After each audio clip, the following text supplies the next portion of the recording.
Bueno, ya lo vieron a nuestro invitado de lujo hoy para charlar sobre temas económicos y políticos. Benito, yo tengo la costumbre Sí. a los que fueron presidentes, no solo decirle expresidente, yo, digamos, por una cuestión de respeto, yo suelo decirle presidente a esa persona que pasó por un cargo que me parece de gran relevancia para la historia de nuestro país. Yo no sé si en Paraguay existe ese protocolo, pero Sí. en Estados Unidos sí. Yo por respeto le digo presidente Sí, yo todavía. yo también, yo también. Entonces, Sí. contamos hoy en Estudios de América con la visita del doctor Nicanor Duarte Frutos, expresidente de la República. Ya decía, yo le digo por respeto a todos ellos, presidente. ¿Cómo estás, doctor? Bienvenido. Muchas gracias, Diego. Muchas gracias, Benito, por la invitación. Muy contento de estar acá y encontrarme con viejos amigos, especialmente Benito, que le decía, es una leyenda del periodismo. Así mismo. Viniendo Pero de... eso no significa, la Sí. leyenda no significa que esté muy avanzado, ¿verdad? O que sea una fantasía, ¿verdad? Sino que tiene una larga trayectoria. Ya. Y le estaba diciendo a Nicanor, permitime, Diego, Sí. que yo mi formación se la debo a ellos. Y le escuchaba en la poderosísima radiodifusora Caguazú de Coronel Oviedo. Él, arropado por Flaviano, me gustó que le traigas a Flaviano porque, y también a Cachito en Migraciones, ¿verdad? A Tilio Viera, que le hayas reconocido a esos amigos, Nicanor. Esa es la amistad, ¿verdad? Sí. Y nosotros que te escuchamos en Caguazú transmitiendo partidos, ¿verdad? Después nos encontramos en la vida periodística Última Hora, yo en Diario Noticias ya, y después como presidente me dio un lajado porque el poder tiene ese tipo de cosas, y ahora otra vez juntos, y gusto, vea. Sí. Sí, Flaviano Díaz. Yo empecé a hacer periodismo en Coronel Oviedo, tenía 16 años en Radio Caguazú y estaba en la sala de prensa y también hacía deporte con Flaviano Díaz. Sí, Cuando señor. yo fui presidente, Flaviano vino como director de Radio Nacional, Atilio Viera, que es un gran amigo, y muchos otros amigos en el periodismo ocuparon espacios públicos sin deshonrar. Espectacular. Muy bueno. Bueno, presidente, te quiero consultar algo que tiene que ver con lo que hace poquito nada más veíamos acerca de un, yo quiero decirlo supuesto, financiamiento del chavismo al sector luguista en aquella época en la que vos tenías, digamos, como candidata principal a Blanca Ovelar, entonces ministra de Educación, hoy senadora de la Nación, en su momento fue la candidata al Partido Colorado y pierde frente a Fernando Lugo. Mucho de eso que se está publicando ahora, presidente, ¿eso es mito o podemos correr con la posibilidad de que esa versión que hemos visto por ahí sea real? Bueno, yo no conozco porque yo no soy del Frente Guasú. Nosotros en esa época trabajamos por la candidatura de Blanca Ovelar y siempre hay apoyo económico, a veces indirecto. Por ejemplo, muchas ONG apoyaban indirectamente con seminarios, con talleres, disfrazando eventos a la oposición. A la oposición. Y Lugo era considerado en ese momento un candidato de izquierda. Y por lo tanto tenía muy buena conexión con los presidentes de izquierda de la época y con Chávez. Yo también tenía una buena conexión con el presidente Chávez. Pero a mí me veían como un hombre del coloradismo, un partido históricamente o más conocido en el mundo de la ciencia política, de las investigaciones, Sí. como un partido conservador. Sí. Aunque nosotros durante 2003-2008 le dimos un giro a las acciones del gobierno y del Partido Colorado, más comprometido con la justicia social, más comprometido con los sectores más vulnerables, con bajos impuestos, subsidios a sectores agrícolas, O sea, si bien fuimos parte de aquella época, 2003-2008, nuestra política económica no tuvo ningún parecido a la política económica de Venezuela, por ejemplo. Finalmente no podía yo suscribir ni certificar esa versión. De todos modos, te conocía una vez con Mina también dijimos, pues Nicanor es progresista. Y me parece muy bien. El hecho de que le hayas nombrado a Dionisio Borsa lo indica porque él es progresista. Y sigue insistiendo, no sé si estuviste en el lanzamiento de su libro, estuvimos ahí. Sigue insistiendo él que hay que cobrar más impuestos, Nicanor, ¿verdad? ¿Cómo hiciste para nombrarle a Borda? Tenemos que nosotros cobrar más impuestos. ¿Cómo hacer para financiar nuestro déficit y sostener este libre mercado, Nicanor, que vos tenés ese perfil de pensar en la gente? Vargas Peña acaba de decir en la mañana, gracias a Nicanor, el dólar, él cree que tiene que bajar el dólar. Bajaste creo que de 8.000 a 4.000. ¿Qué hacer realmente para lograr esto que dijo hoy un diario, ¿verdad? Que el presupuesto general apunte a la gente, Nicanor. ¿Qué tenemos que hacer? Primero yo quiero aclarar lo siguiente. La gente cree que ser progresista es ser pro agenda LGTBI. Exactamente. O ya sos zurdo. Ser progresista es ser comunista. Ser progresista es apoyar necesariamente a Palestina. Ser progresista es ser anti-norteamericano. No, el progresismo que nosotros tuvimos y desarrollamos se refería exclusivamente al Estado social de derecho. La necesidad de que el Estado promueva la equidad social, que el Estado arbitre para una competencia más sana, más fecunda en el mercado, evitar los monopolios, los oligopolios, llevar políticas impositivas que permitan mayores recaudaciones y una mejor distribución de la riqueza para trabajar por la prosperidad colectiva. Yo, por ejemplo, nunca aceptaría un régimen comunista, lo combatiría inclusive hasta el último momento, la colectivización de los medios de producción, que es la negación de la propiedad privada, Sí. La planificación centralizada de la economía, que mata la creatividad de los productores, de los emprendedores. Yo jamás apoyaría un partido único que persigue la pluralidad política, la pluralidad religiosa. Es más, el coloradismo siempre se declaró progresista en la época más dura justamente del liberalismo, todo ese laissez-fairismo que predomina de 1904 a 1940, un libre mercado, un desprecio absoluto a las políticas sociales, un avasallamiento de las empresas anglo-argentina en el Paraguay, apoderándose de los bienes estratégicos.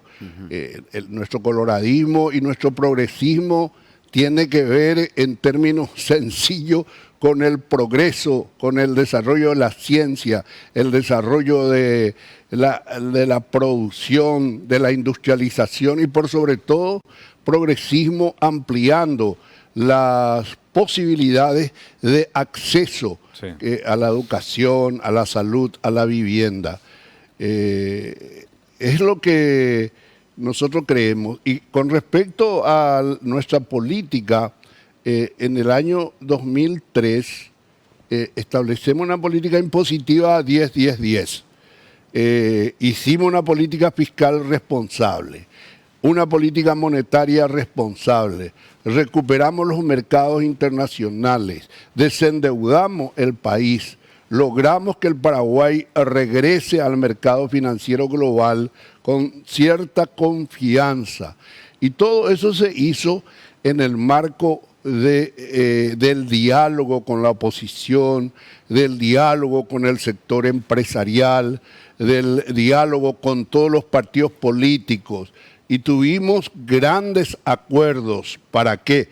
para modificar la ley impositiva, Sí. para darle autonomía a la Dirección de Contrataciones Públicas, Sí. para crear la Agencia Financiera del Desarrollo, que en ese momento fue muy importante para entregar créditos para la producción, para la vivienda. Reformamos la caja fiscal, reformamos la ley aduanera, la nueva ley aduanera, y creamos el REDIEC, que fue la Red Paraguaya de Exportación, una creación de Bergen en el Ministerio de Industria, que aceleró y permitió que Paraguay volviera a la exportación. Presidente. Iniciamos el proceso Sí. de industrialización que hoy está dando sus frutos, y con esto cierro, porque hoy las exportaciones paraguayas ya no son simplemente granos, cereales, sino Carne. también estamos exportando productos con valor agregado, la maquila, las farmacéuticas, estamos exportando plástico, estamos exportando alimentos ya elaborados. Sí. Entonces hay un proceso también de industrialización que va diversificando la exportación paraguaya. Doctor, a tu criterio entonces, durante tu gobierno se encendió la mecha que condujo luego a lo que se llama grado de inversión, que hoy estamos, digamos, celebrando en ese concierto de naciones. Y si esta categoría en algún momento vos considerás que podría empujar a analizar quedarnos con Taiwán a nivel comercial o apuntar ya a China continental. Bueno, el grado de inversión fue el resultado de la responsabilidad económica, de la responsabilidad fiscal que empezó en nuestro gobierno, pero que los demás gobiernos perfeccionaron, llevaron más lejos. El grado de inversión justamente es porque casi durante 20 años, hasta hoy, sostuvimos una macroeconomía, una política macroeconómica responsable. Primero, evitar que los procesos inflacionarios disparen, porque la inflación es el impuesto más doloroso que pagan los trabajadores en los sectores medios.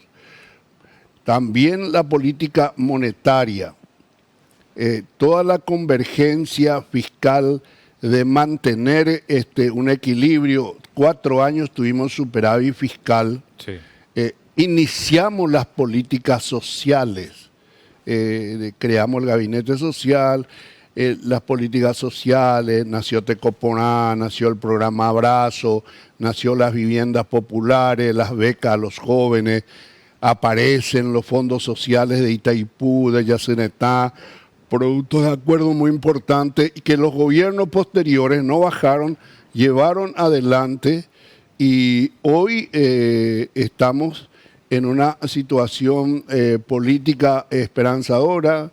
Hay en este momento un crecimiento económico. La gente dice la macroeconomía no sirve, no llega, están los profetas de la heladera vacía. Pero sin embargo,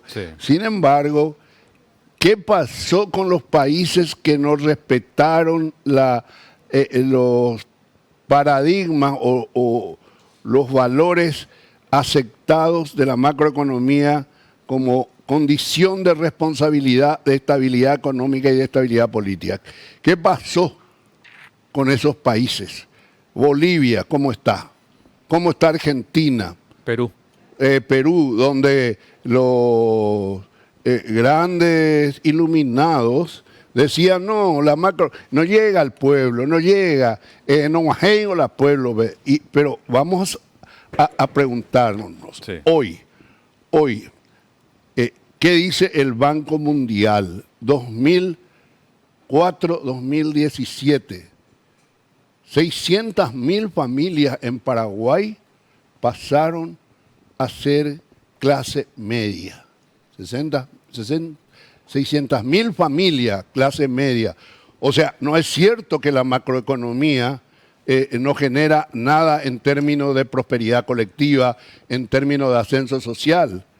Hay que preguntarle a la Argentina, ¿cómo está la Argentina hoy? Que nunca respetó los elementos fundamentales de la macroeconomía, de la responsabilidad fiscal, del control de la inflación, de la defensa de los intereses nacionales, de evitar la emisión inorgánica de dinero. ¿Qué pasó? Están en una situación grave y Paraguay hoy es un ejemplo que inspira inclusive a muchos otros países y es mencionado todo lo que está pasando en la economía, en el desarrollo del Paraguay en el mundo. Nicanor, no temes que la gente te diga la pucha, esto es para la gente buena, ¿verdad? Y Buriajún, cada vez precios más caros. ¿A vos te parece entonces? Nosotros disminuimos la pobreza creo de 44, 50, por ahí a 22 estamos ahí y nos estancamos. ¿O te pea? Vos decís que con la macroeconomía, con impuestos bajos, inflación baja, este sistema va a ir bajando la pobreza. No hace falta invertir más, dejar de importar crédito internacional, 50.000 millones de dólares mañana de cuenta internacional y no tocamos impuestos. ¿A vos te parece que tenemos que seguir en esta línea? Primero, las estadísticas forman parte del derecho positivo, del positivismo duro. La pobreza. Sí. Bueno, ¿cómo estaba la pobreza cuando en el 2003, en medio del caos, en medio del desorden económico, social, asumimos la presidencia? ¿Cómo estaba la pobreza? Y creo que cerca de 50 La o más. pobreza era 46% de pobreza general y 24% de pobreza absoluta. Y la pobreza absoluta. Bueno, y hoy, ¿cómo están los números? No de La Nación, no de Nicanor, no del Trueno, no periódicos tal vez afines al gobierno. ¿Qué dicen los números del Banco Mundial? ¿Qué dicen los números del Banco Interamericano de Desarrollo? Que Paraguay es uno de los países que más redujo la pobreza en los últimos 15, 17 años y hasta hoy, con este gobierno que está enfatizando las políticas sociales, que profundiza las políticas sociales, que incorpora, por ejemplo, el programa Hambre Cero, Sí. que se intentó enturbiar desde la oposición. ¿Y dónde quedó esa campaña que pretendía bajarle el precio, estigmatizar el programa Hambre Cero? ¿Dónde quedó eso? Hoy el programa Hambre Cero tiene 97% de aprobación en la sociedad paraguaya y tiene un efecto multiplicador. ¿Por qué un efecto multiplicador Hambre Cero? Porque genera una dinámica económica en las regiones, en los departamentos, en los distritos, Sí. para la provisión justamente de alimentos que sirvan para la política de darle comida a más de 1 millón de estudiantes. Sí.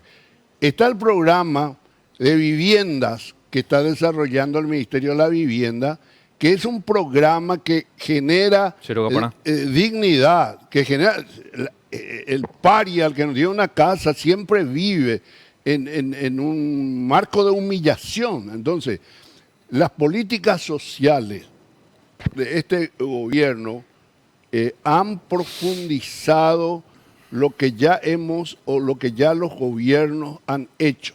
Y a esto hay que sumarle, Sí. porque la oposición pues, está hablando, hay prácticamente una profecía apocalíptica de que estamos en el desastre, ¿verdad? Sí. Y sin embargo, Sí. los números, los avances son muy claros. A propósito, doctor, ¿cómo ves que se va preparando la oposición ya de cara a... Primero tenemos lo de Ciudad del Este y el próximo año, a nivel genérico, las municipales. Y en medio de esto, ¿cómo ves la narrativa periodística? Porque entiendo, doctor, entiendo que hay una libertad de expresión o libertad de prensa y libertad de empresa también. Entonces, un poco te quiero preguntar, ¿cómo ves el rol de la oposición, por un lado, frente al peso del Partido Colorado y ya de cara a las municipales? Primero yo diría que cuando nosotros ejercíamos el periodismo, recuerdo que Benito estaba en el diario Noticias. Sí. Yo era periodista de última hora, 11 años. Era un tiempo, obviamente, estamos hablando de la década de los 80, Stroessner va a caer en el 89. Sí. Era un tiempo en que el periodismo tenía todavía una épica y el periodismo tenía todavía un romanticismo, donde la verdad como una pasión tal vez imaginaria o el deseo de la primicia constituía la motivación fundamental. Hoy el periodismo y las noticias que se emiten desde determinados medios están bajo sospecha. Sí, señor. Absolutamente bajo sospecha. O sea, si hace 15 años la gente decía ABC y o última hora y ya televisión, pues, con eso prácticamente estaba certificando que lo que escuchó o lo que vio era veraz. Hoy no. Hoy no. Ya poco Argentina. Entonces, también porque la educación en el Paraguay creció bastante. Entonces, el periodismo tiene su propia agenda, tiene sus propios intereses cada medio, y me parece muy bien porque eso normaliza y evita presunciones de que estamos acá para defender la justicia, para defender... No, evidentemente el relato de los medios hoy en un 80%, especialmente el relato de los medios opositores al gobierno, es para defender lo que han perdido, es para defender sus intereses relegados en el mercado por la competencia o porque ya no tienen la capacidad de extorsionar o seducir a los centros de poder. Entonces, hay un relato que pretende pintar al gobierno y al Partido Colorado como la emanación del mal, y eso no es cierto.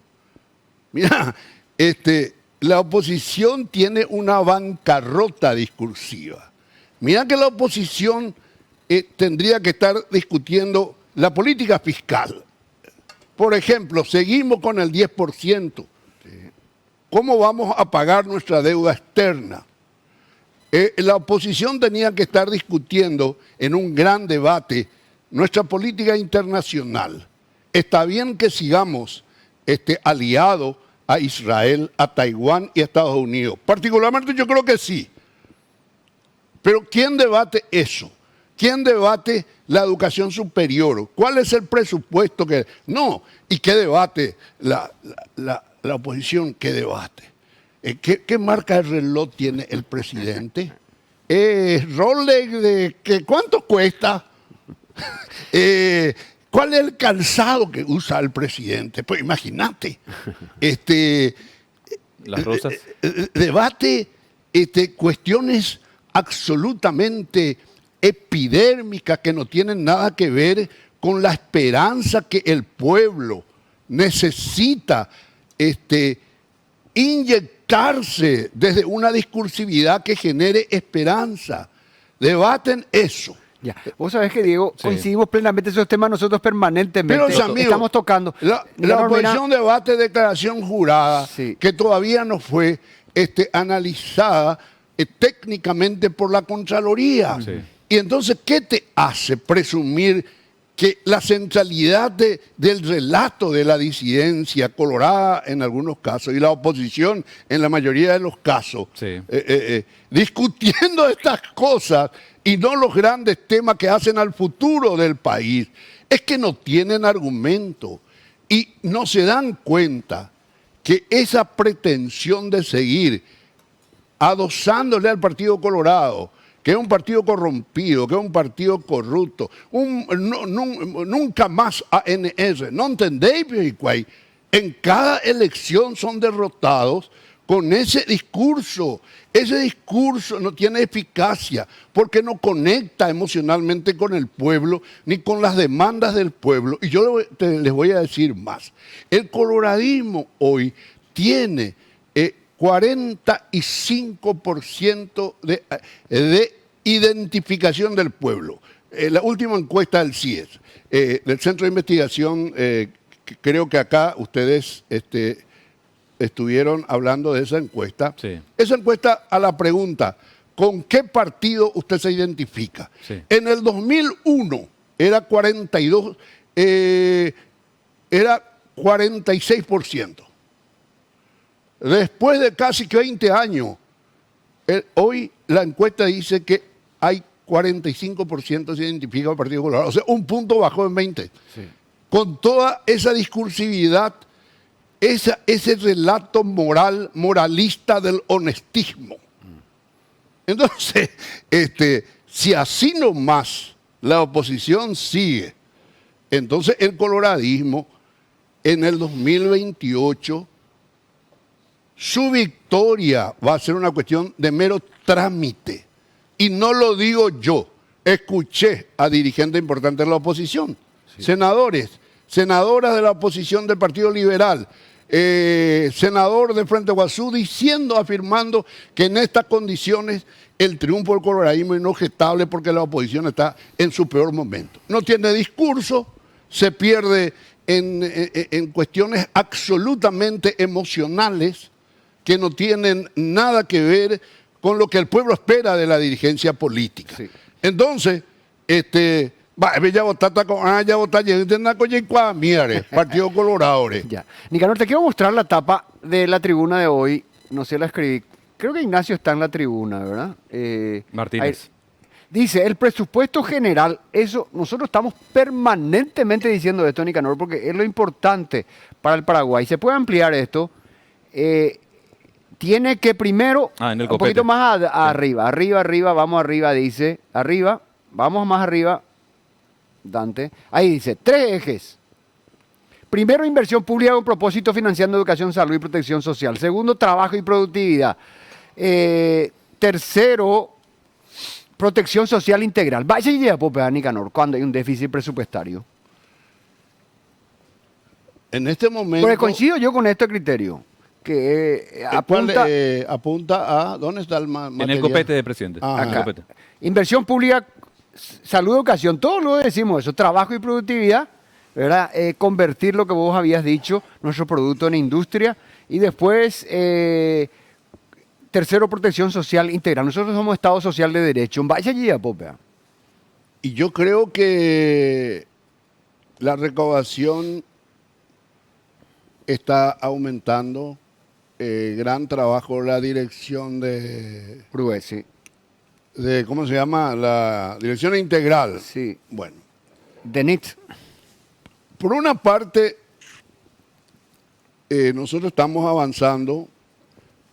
Por ejemplo, en salud pública, el gobierno estableció en este presupuesto 250 millones de dólares para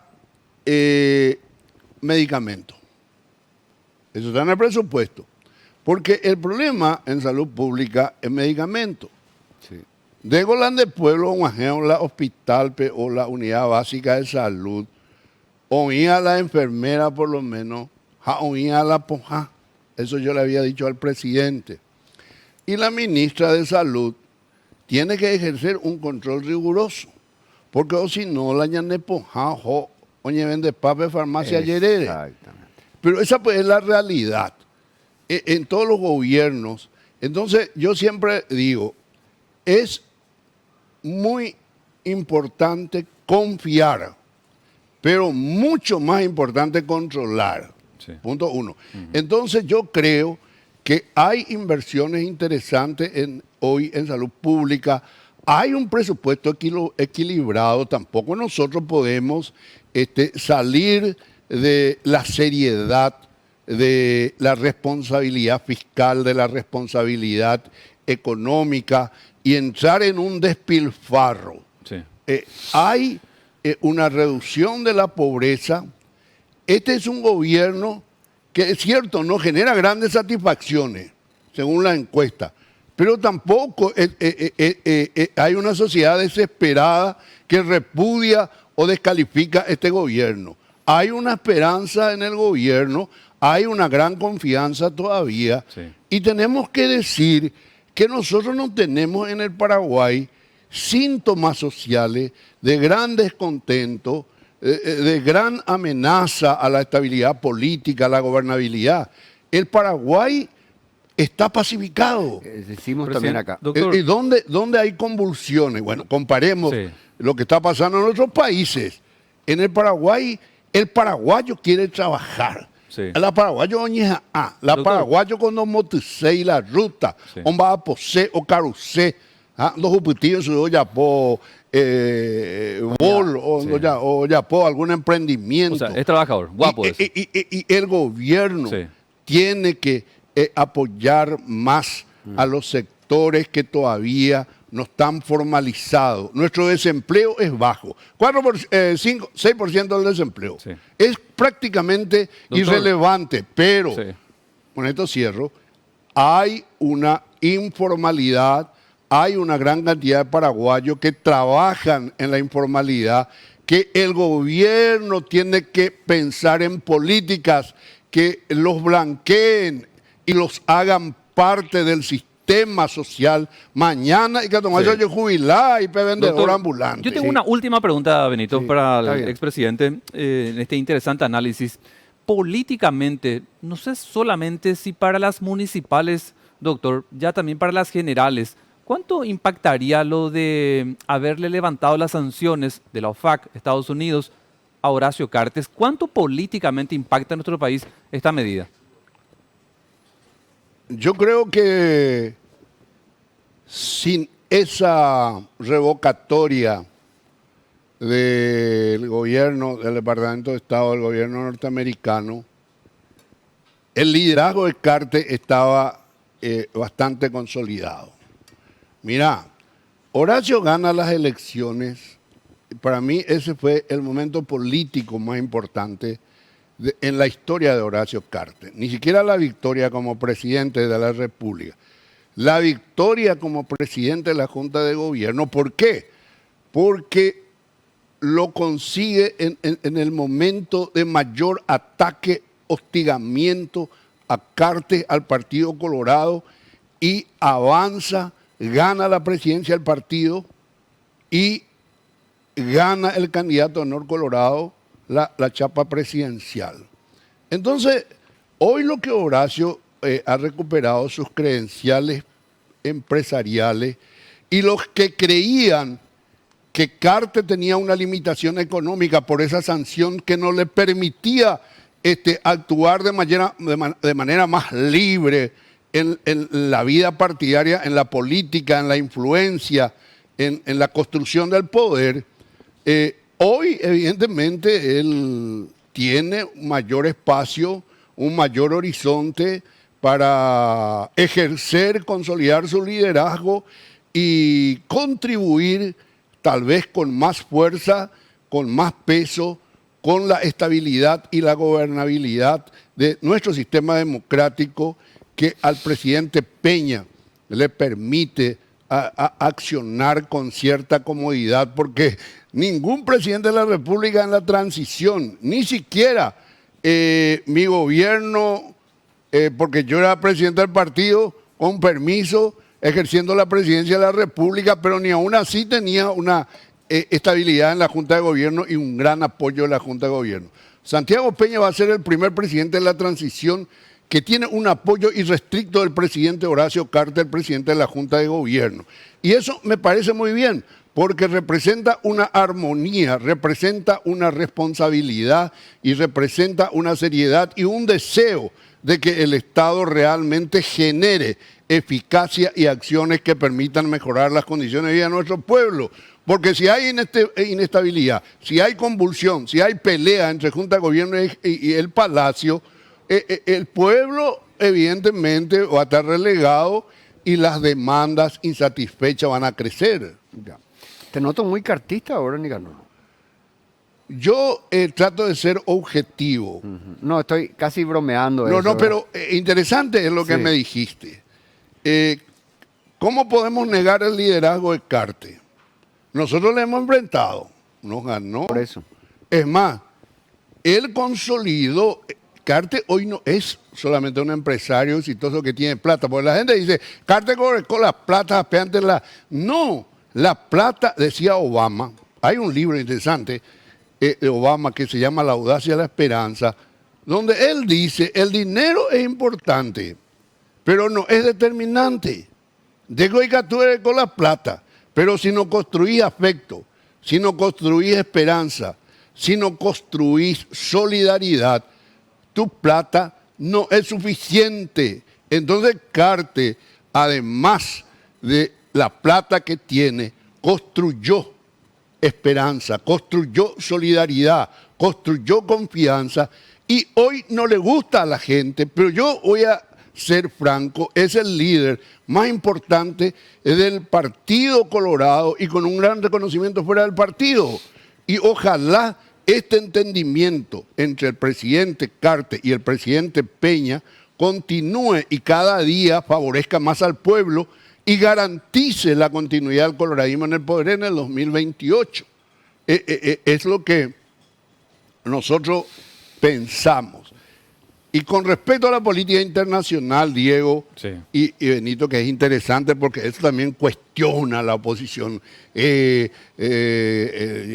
Nos abrazamos con los yanquis. Llora. Que Israel, que...